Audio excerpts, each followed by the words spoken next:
Bonjour à tous et bienvenue sur Séphiroth et compagnie. Je vous retrouve avec grand plaisir pour les énergies de cette pleine lune du 24 février 2024, en espérant que tout le monde va bien, que vous allez pouvoir traverser cette pleine lune avec le plus d'aisance possible. C'est une pleine lune qui secoue. C'est manifeste, en tout cas qui nous propose de vivre avec certaines énergies. Voilà, les tirages que je propose sont toujours des tirages d'ouverture pour finalement savoir comment surfer et comment profiter de ce que la vie nous amène à traverser au mieux pour pouvoir avoir les cadeaux derrière, les libérations, les compréhensions, etc. Alors, avant de commencer le tirage à proprement parler, je vais démarrer déjà en termes de numérologie et de cette pleine lune en vierge. Donc d'emblée au niveau du signe, on voit que ça va être une pleine lune où il va être question de traiter ses soucis. Moi j'ai vraiment des confirmations par rapport à ce tirage-là, de se poser des questions, de discerner, de réfléchir, d'analyser les situations, tout ce qui va vraiment concerner, je vais dire dans l'archétype très global, ce signe de la Vierge, qui a effectivement tendance du coup à avoir peut-être plus de mal à agir spontanément, etc. On est en plus dans une numérologie, si je fais le 24-02-2024 et que je le réduis, on arrive au chiffre 7, c'est-à-dire en fait l'association de l'esprit et du corps, du 3 et du 4. Donc finalement, un moment où les choses doivent se connecter, on va dire comme ça, avec une intériorisation, une prise de recul. On retrouve l'idée de l'analyse avec le chiffre 7.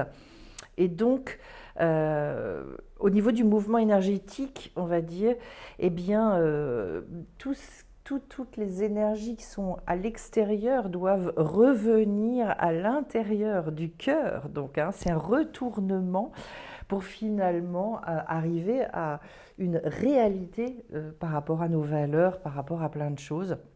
Et pour après connecter finalement toutes nos qualités, etc. au cerveau. Donc vous voyez, c'est un bon programme, on va dire. Donc finalement, oui, de la recherche, de la méditation, de la prière, enfin des moments.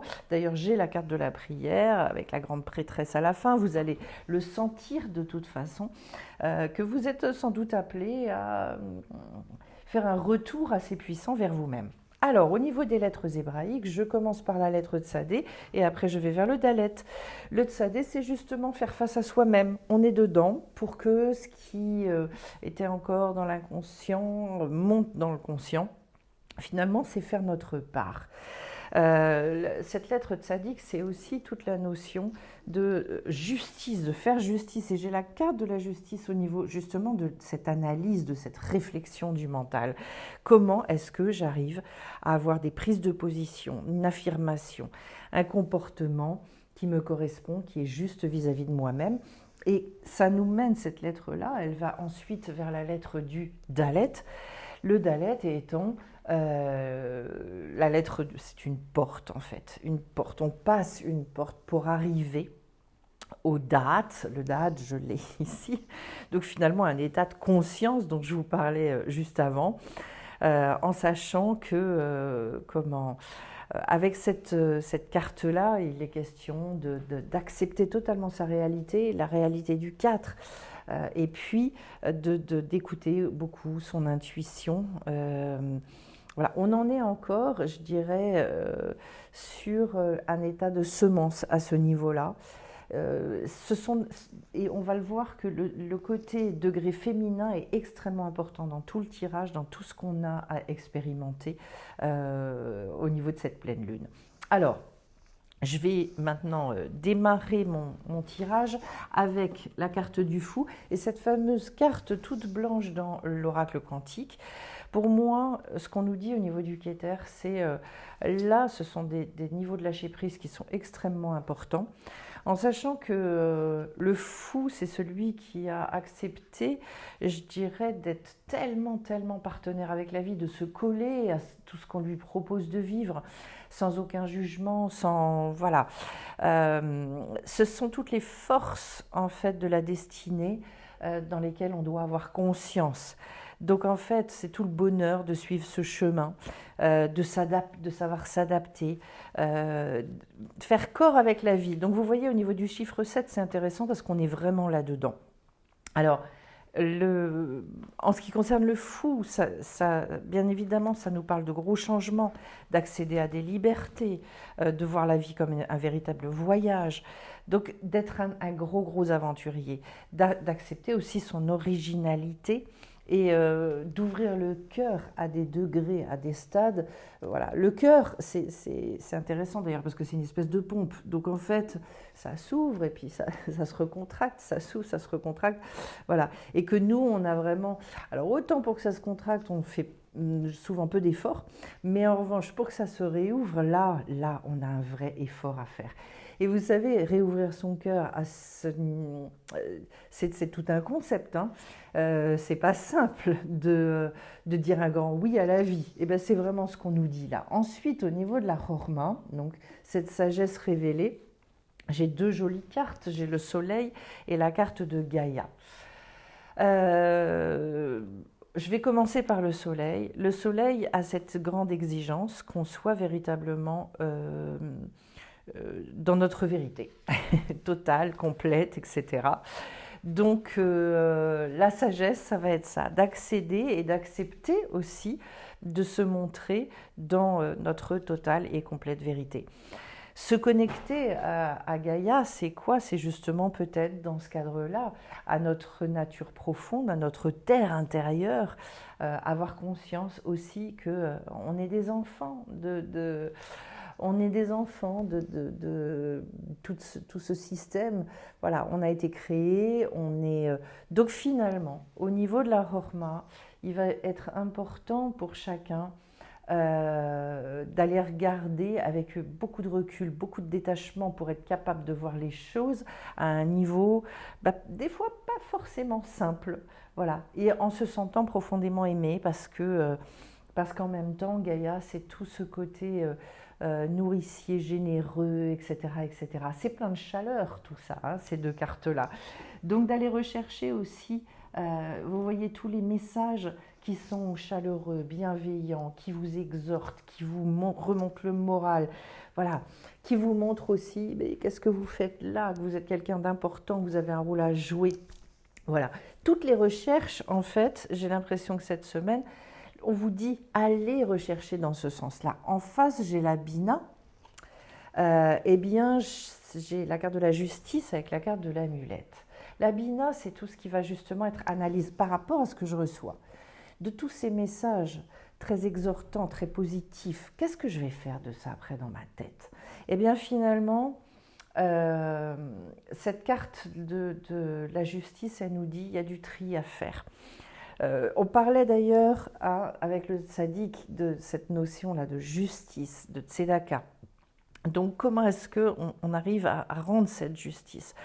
Eh bien finalement en allant équilibrer les choses, en arrivant à une forme de stabilité, donc là au niveau du mental, d'arrêter de comment se juger, je dirais, dans une espèce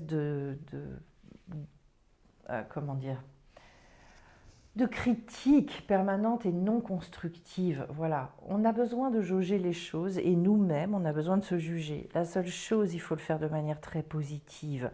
Ce qu'il y a d'intéressant avec l'amulette, c'est que justement, il est question de préparer au mieux toute cette base qui va porter nos actions.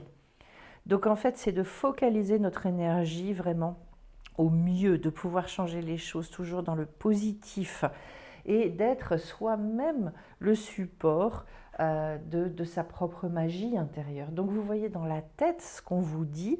Alors ça peut être pour certains, très concrètement, de repérer tous les moments où en fait vous êtes extrêmement dur avec vous. Stop, j'arrête ça. Et vous savez, c'est un vrai exercice, moi je le donne régulièrement pour des gens qui justement sont dans une forme d'auto-maltraitance.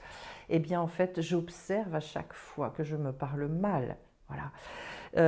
Vous voyez, là, j'ai l'impression qu'en fait, il y a une remise de vie, en fait, dans les choses qui est extrêmement puissante.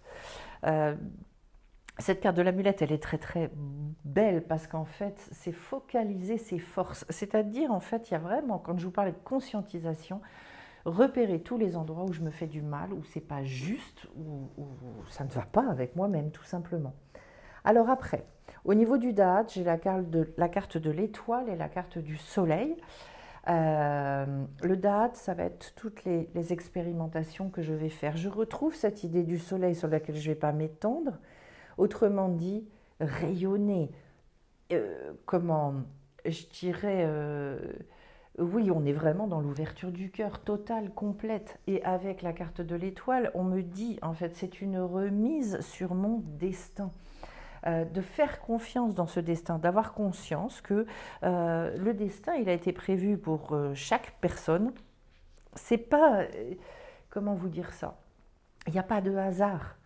Et donc, en fait, cette étoile, c'est justement de retrouver une inspiration, une espérance, un esprit très positif, de se sentir protégé, d'être dans une foi, une émouna totale, complète. Euh, c'est tout ce qui permet justement d'ouvrir les choses dans la matière. Donc vous voyez, au niveau des expérimentations, ce qu'on vous dit, c'est qu'à partir du moment où on travaille de cette manière-là, les choses s'ouvrent, ça booste. Encore faut-il justement avoir la force de traiter, d'avancer de cette manière. Ça demande une force intérieure qui est extraordinaire. Alors, ensuite, je vais au niveau des midotes, donc des mesures. Eh bien, j'ai la carte au niveau du chesed, donc la bonté, la générosité, l'ouverture, tout ça. J'ai la carte du jugement, donc c'est génial, et la carte de l'action. Être très actif dans nos libérations, ça veut dire quoi se libérer? Ça veut dire tout simplement qu'à un moment donné, si j'ai envie d'expérimenter telle ou telle chose, je me pousse, j'y vais. Il ne peut pas y avoir de transformation à partir du moment où je n'ai pas ce date, où je n'expérimente pas, si je ne fais pas les choses, si je ne les vis pas. J'ai conscience par exemple que je dois rencontrer des gens. Eh bien rencontrer des gens, ça va se faire parce que je vais chercher à intégrer un groupe, parce que je suis passionnée par ceci ou par cela, parce que c'est de manière très concrète. L'appel, c'est la carte de libération la plus élevée qui existe dans le tarot.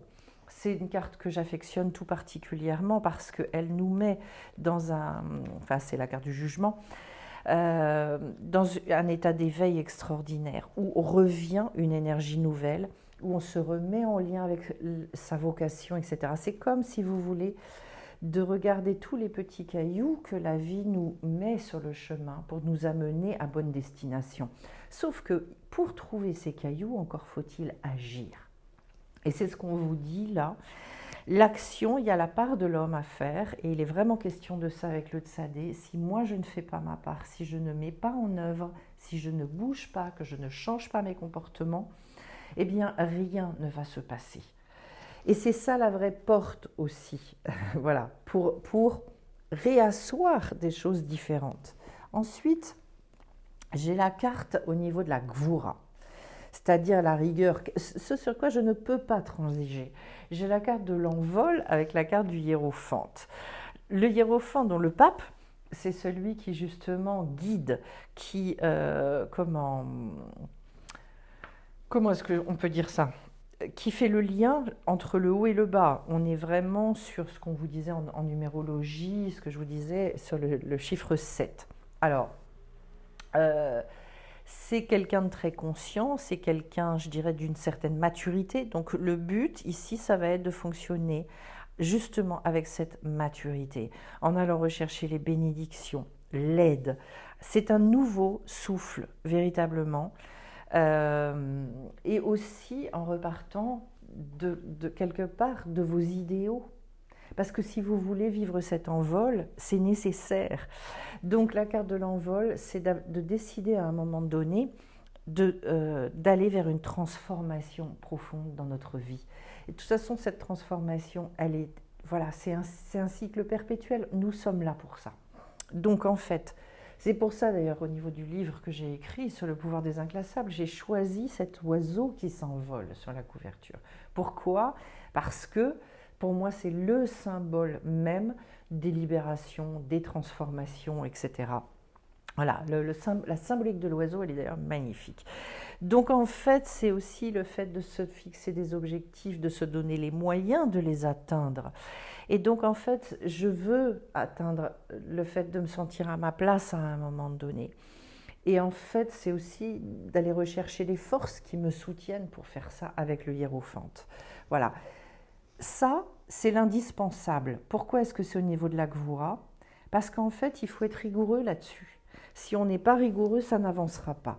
Au niveau de Tiferet, c'est-à-dire cette fois-ci, le degré comment dire, de l'équilibre, de l'harmonie. Comment est-ce que justement je rassemble tout ça? Vous voyez, c'est très net, j'ai la carte du magicien avec la carte de la naissance. Autant vous dire, dans les archétypes, on ne peut pas être plus clair. Voilà. Quand je tire les cartes et que j'adore prendre de jeu pour ça, parce qu'en fait, je me rends compte à quel point, voilà, on est, certains diront des synchronicités, des ci, des ça. Ça veut dire quoi basiquement? Mais ça veut dire que, oui, on vit des choses, on a des réponses très très claires. Au niveau du magicien, mais c'est celui qui redécouvre, qui repart. Oui, il a son potentiel, oui, il a déjà travaillé certaines choses, mais ce battleur, il va s'appuyer sur quoi finalement? Sur son désir de vivre. Donc le cœur du sujet là, c'est le désir. Donc je dois me reconnecter à ça. J'ai besoin de retrouver finalement le désir primordial qui va être l'essence pour que j'avance. La naissance, c'est le fait d'accepter justement cette nouveauté dans votre vie, de donner naissance aussi à un nouveau projet. On peut parler aussi d'ailleurs, parce que quand il y a une naissance, il y a le fait aussi de prier pour que tout se passe au mieux, pour que vraiment il y ait un vrai, comment dirais-je, comment est-ce qu'on peut dire ça? Pour que cette naissance, oui, elle soit véritablement porteuse de toutes les bénédictions possibles. Donc oui, il faut prier pour ça. Moi, je pense qu'on l'a, la prière en bas, donc c'est important. Et ce magicien, j'adore quand je vois cette carte, pour moi, c'est dire un grand oui à la vie. Oui, oui, oui. Et Dieu sait qu'il y a des fois, c'est pas simple, ça n'est pas facile. Alors en face, quand je descends, j'ai le Netzar avec la roue de fortune et l'abondance. La détermination, c'est quelque chose qui n'est pas facile. Comment est-ce que je reste endurant? Comment est-ce que je vais aller au bout des choses? On nous dit avec la roue de fortune. On est manifestement là sur un degré au niveau de la détermination où il faut passer sur un stade supérieur. La roue de fortune en degré 10 nous fait dire qu'en fait il faut changer de cycle. Et donc réactionner les choses complètement différemment. Si je refais les mêmes choses, je vais avoir les mêmes résultats. Rebouger, remettre en action sur des plans différents, sur des comportements différents, pour que je puisse après refaire une autre série à partir du 11 qui va être une série à partir d'un autre niveau de conscience. Ça réouvre et on nous dit qu'on va vers l'abondance, donc c'est absolument magnifique. Autrement dit, j'ai besoin de renouveler ma détermination. Qu'est-ce qui me mobilise? Qu'est-ce qui me motive? Pourquoi est-ce que des fois c'est si compliqué pour moi d'aller au bout des choses? Mais peut-être parce que justement par rapport à ce qu'on vient de dire, je ne pars pas d'un désir profond, parce que je n'ai pas bien défini mes objectifs, parce que j'ai du mal à cause de ça à mettre en œuvre, parce que je n'ai pas de plan d'action, parce que je n'ai pas fait le tri, parce que je n'ai... Tout ce qu'on a dit selon les degrés, c'est très fort ce tirage. La carte de l'abondance, c'est justement toute la source des bénédictions. Aller rechercher cette abondance, c'est quoi? C'est se dire, je veux kiffer, profiter de chaque instant de ma vie pour que chaque chose m'apporte toute la richesse, tout l'essentiel que je dois recevoir. Voilà. Et donc en fait, c'est à la fois comprendre que voilà, il y a plein de bienfaits autour de nous. Comment est-ce que je peux aller les capter On l'a dit aussi au niveau de la Rorma, toute la sagesse, c'est d'aller voir tout avec le soleil et Gaïa. Il faut réécouter. Quand il y a des tirages, voilà, les tirages sont là aussi pour montrer des chemins. Et je pense que c'est important de s'en imprégner si vous voulez faire un vrai travail intérieur. En face, j'ai la carte de la maison Dieu avec la carte de l'axe. Là, c'est le niveau du Ode. Les deux niveaux ici nous mènent à la victoire. Le niveau du Ode, c'est le stade de la reconnaissance, de cette espèce de bon œil qu'on peut avoir vis-à-vis de la vie. Et on nous dit, on nous dit ici qu'on est sur la maison Dieu, c'est-à-dire une espèce de sortie d'enfermement terrible, coup de pied au derrière. Donc peut-être y a-t-il besoin de se bouger très profondément. Quand on a tendance à tout voir en noir, quand on a tendance à être plutôt dans la critique, là c'est un travail profond, intérieur à faire pour se dire, moi j'apprends à regarder systématiquement à tout ce qui finalement est positif. Les gens qui ont un tempérament comme ça, ils ont un cadeau qui est absolument extraordinaire. Donc je regarde et je surveille toutes les fois où justement, comme disait un rabbin, voilà, où j'ai tendance à mettre 3 petites gouttes de pipi sur chaque chose que je vis. Au lieu de mettre 3 petites gouttes de pipi, eh ben, je vais aller rechercher au contraire tout ce que je peux kiffer, tout ce qui est positif, etc. etc.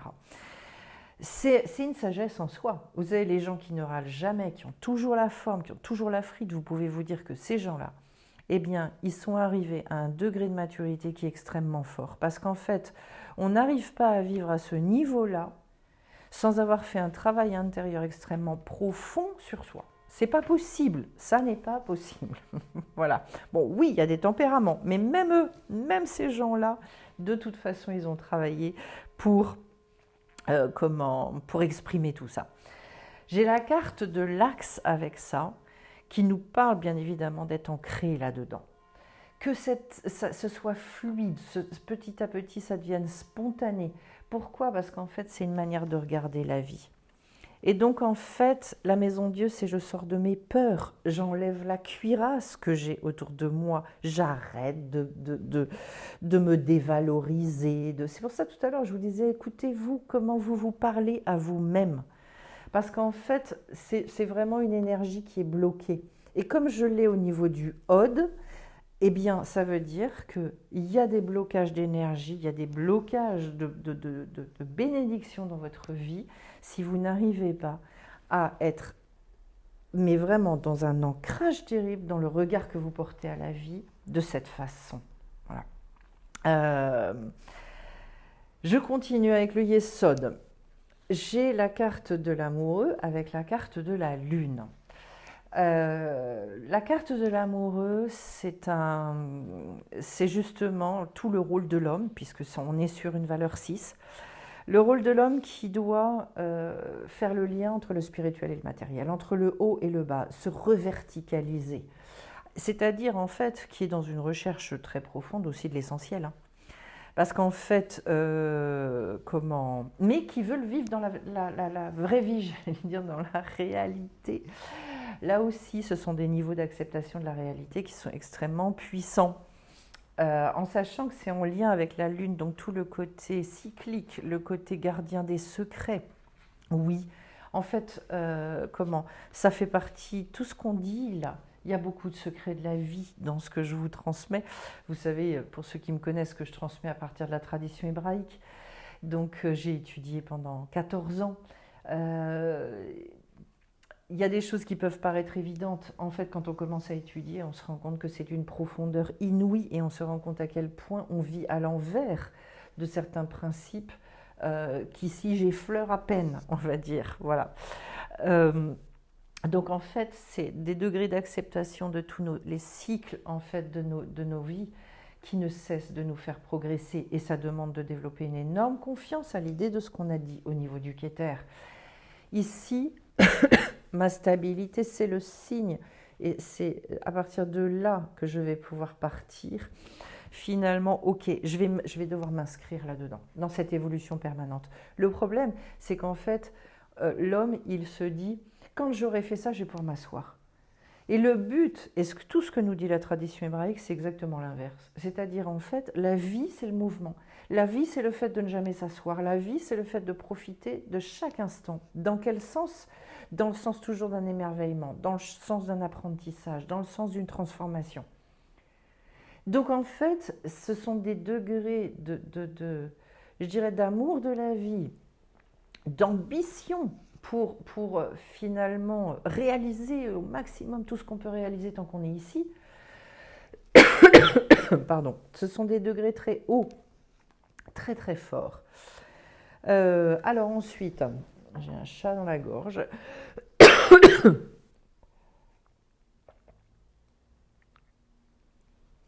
Voilà. Je vais boire, j'espère que ça va aller mieux, que ça va passer. J'arrive ensuite au niveau de la malchoute. Donc j'ai la carte de la grande prêtresse avec la carte de la prière. La malchoute, c'est tout ce qui concerne notre monde ici-bas, donc dans l'action finalement. Et là, on vous ramène à quelque chose qui est tout sauf ça. Puisqu'en fait, la grande prêtresse, c'est celle qui, justement, redéfinit complètement, réécrit son livre de vie et se dit, là, je suis en période de gestation extrêmement puissante, donc je ne vais pas louper le coche et je vais vraiment me préparer à quelque chose de très, très puissant pour tourner cette page-là, pour la réécrire, pour la... Comment est-ce qu'on peut dire pour écouter aussi ce vers quoi est-ce que je suis amenée à aller. Alors pourquoi est-ce que ça n'arrête pas? Mais parce qu'en fait, quand on commence là-dedans, on se rend compte qu'en fait, on franchit des étapes, et puis il y a une étape après, et puis il y a une étape après. C'est pour ça que c'est complètement illusoire et vain de vouloir viser un moment où on va s'asseoir et on ne va plus bouger. Ce n'est pas le but du tout. Eh bien en fait, cette papesse, c'est une période de notre vie où effectivement, on se décide, mais ce sont des décisions qui sont extrêmement profondes à un moment donné. On se dit, ok, moi je vais y aller. Cette fois-ci, j'y vais. Et peut-être que certains d'entre vous ont besoin de prendre ce type de décision dans leur vie. Alors, à un certain niveau, voilà, c'est comme tout, on ne fait pas tout d'un coup. Les révolutions, en fait, dans nos vies, ce sont justement tous ces cycles successifs. Si je loupe des cycles, je perds mon temps. Si j'additionne tous ces cycles-là, ben c'est l'image de la Lune. Pourquoi est-ce que je fête systématiquement les Rosh Chodesh, les nouvelles lunes? C'est parce que justement, ça apprend à s'inscrire dans des cycles déjà. Il y a des cycles, alors il y a des cycles longs comme l'année, il y a des cycles plus courts comme le mois, il y a les fêtes, il y a plein de choses. Et puis il y a des cycles beaucoup plus courts comme la journée. Donc en fait, plus je vais apprendre à m'inscrire dans ce temps-là, et plus finalement je vais profiter de chaque cycle, des plus petits jusqu'aux plus grands. Et je vous assure que quand on fait ce travail-là, mais on se rend compte au bout d'un an déjà que par rapport à l'année d'avant, on n'est encore plus du tout la même personne. Voilà, et ben c'est le but. Et c'est en lien avec donc cette notion de prière. La prière, c'est vraiment un état qui permet justement de se connecter, c'est la recherche finalement. La prière, ça n'empêche pas de demander, mais d'abord, la prière, ça doit être une prière connexion, une prière contact qui permet de déterminer, de trouver ce qui nous correspond, ces fameux petits cailloux. Et quand on prie véritablement, quand on a l'habitude de ça, petit à petit s'ouvre tout un monde qui effectivement nous permet d'être beaucoup plus guidés, de se sentir beaucoup plus en confiance. C'est un ferment, comme la méditation, comme plein de choses. Mais voilà, je dirais que chaque élément comme ça, chaque activité de ce type-là, nous apporte des choses différentes et complémentaires. Voilà. Mais on a besoin de toute façon. Alors, avant d'arrêter ce tirage par gourmandise, voilà, on va y aller. Je vais prendre l'aube. Oh, c'est magnifique ça. C'est magnifique cette notion d'aube. On est à l'aube de quelque chose. L'aube, c'est un moment, je dirais, le côté sacré. Waouh, waouh, waouh. Oh, c'est beau. C'est très, très beau ce tirage. C'est très, très, très beau.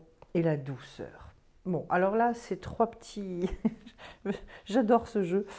Euh, je vais dire trois petites perles qu'on nous donne ici. Déjà, la notion d'aube. Pourquoi est-ce que je raffole de cette notion-là? Parce qu'en fait, vous savez, c'est ce moment où pointe le jour. Mais en fait, on est encore, c'est un entre-deux entre la nuit et le jour. Ce qui est très intéressant, dans la tradition hébraïque, la journée, elle commence par le soir. Voilà. Pourquoi? Parce que dans la tradition hébraïque, l'idée, c'est de toujours aller vers la lumière. Donc, on commence par la nuit, et puis après, il y a vraiment, il fut soir, il fut matin, et ça forme un jour entier. Bon. L'aube est ce moment solennel, sacré, justement, où quand on a travaillé dans cette obscurité, ou quand on a avancé, on a cette espèce d'intuition. On ne voit pas encore le soleil, mais on sait que ça y est, il y a quelque chose qui va poindre. C'est un moment primordial dans la vie, il ne faut pas les manquer. Pourquoi il ne faut pas manquer ces temps-là? Parce qu'en fait, sinon, en fait, on ne se rend même pas compte que la lumière, elle est là, elle est arrivée. Donc, c'est très profond ce que je vous dis là. Ce sont des moments où il faut s'asseoir, comprendre qu'avec tout le travail qu'on a fait, la chose est en train d'arriver. Sinon, le cadeau, on ne l'a pas. Le cadeau de Gaïa, vous voyez ce qu'on retrouve ici, le soleil avec Gaïa. C'est-à-dire, toute cette bonté, cette générosité de la vie, je vais passer à côté, je ne vais pas la voir. Ce tirage est extrêmement puissant, je le redis. Le côté sacré, c'est quoi? C'est un côté... c'est l'inverse du profane. C'est quoi? C'est-à-dire, tout ce que je vais faire sans du tout aller rechercher l'essentiel. Pour ça qu'en fait, le but, c'est petit à petit d'avoir des vies. C'est quoi avoir une vie qui se sacralise de plus en plus?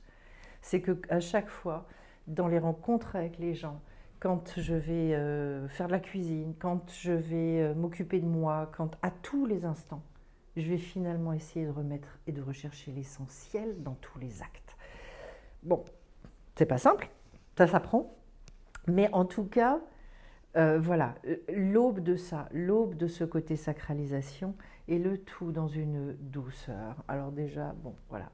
L'association de ces couleurs-là dans une espèce de rose très très poudré, moitié rose saumon, etc., avec l'or, c'est magnifique. Je crois beaucoup, beaucoup à cette notion de douceur. De toute façon, si vous voulez obtenir des grandes choses, vous ne pourrez pas les obtenir en vous dans un état de tension intérieure, de jugement négatif, etc., etc. Là, on a trois piliers primordiaux pour savoir comment avancer. Ça n'empêche pas d'avoir une détermination, une force dans la détermination qui est énorme. Mais la seule chose, les moyens que je vais employer pour vivre tout ça et pour traverser tout ça, est-ce que ça va être dans une forme de psychorigidité ou au contraire d'ouverture du cœur total? Voilà. C'est un tirage extrêmement important. Voilà, que vraiment tous ceux qui ont écouté ce tirage soient vraiment abondamment bénis et puissent ouvrir des portes, puisqu'en fait, si je fais ça, si je fais ces tirages, c'est pour ça, c'est pour que ça imprègne, que ça imbibe, voilà, et j'essaie d'y mettre à chaque fois tout mon cœur et toute ma présence, justement, pour être dans cet essentiel. Alors, avant de vous quitter, je précise, pour ceux qui le souhaitent et qui souhaitent exprimer tout leur potentiel, il y a le stage qui arrive donc au mois de mars, du 14 au 17 mars, 4 jours, un stage en présentiel dans les Bouches-du-Rhône, près de Salon de Provence. Joli stage, vraiment, voilà, bon, qui apporte beaucoup d'ouverture de conscience, des libérations, plein de choses. On travaille sur tous les niveaux de l'être, émotionnel, etc. Et on réaligne tout ça. Ce sont des stages puissants, on va dire. Ensuite, j'ai un stage qui a lieu au mois d'avril de 2 jours seulement, sur un week-end, pour justement aller retravailler tous ses sens subtils et son intuition. une fois qu'on a compris les principes et les bases de ça, en fait, ça va très vite derrière pour mettre en œuvre et réussir à vivre sa vie avec un autre niveau de conscience. Voilà. Et j'explique tous les phénomènes et concrètement comment ça se passe et le pourquoi du comment voilà, de tout ça. Ensuite, j'ai la prochaine rencontre informelle. La rencontre informelle, elle est ouverte à tous. Vous m'envoyez un email. Elle aura lieu le mercredi 6 mars. Exceptionnellement, ce ne sera pas un week-end, je suis trop prise au mois de mars. Mercredi 6 mars à 19h, vous m'envoyez un mail, vous recevrez un lien peu avant notre rencontre. Les questions sont libres. Et ensuite, j'ai donc une rencontre en présentiel, cette fois-ci soirée inclassable sur le thème de l'énergie, le 22 mars, vendredi 22 mars, ici aussi, près de Salon de Provence. Voilà. Après, il y a toutes les activités habituelles, récurrentes, des soins énergétiques, des soins de réinformation, des enseignements, etc. N'hésitez pas à aller vous renseigner sur sephiroth-et-compagnie.com si cela vous intéresse. Je vous retrouve bien vite de toute façon pour d'autres vidéos sur la chaîne. Merci à tous ceux qui likent, qui laissent des petits commentaires et je vous bénis encore une fois abondamment. Bye.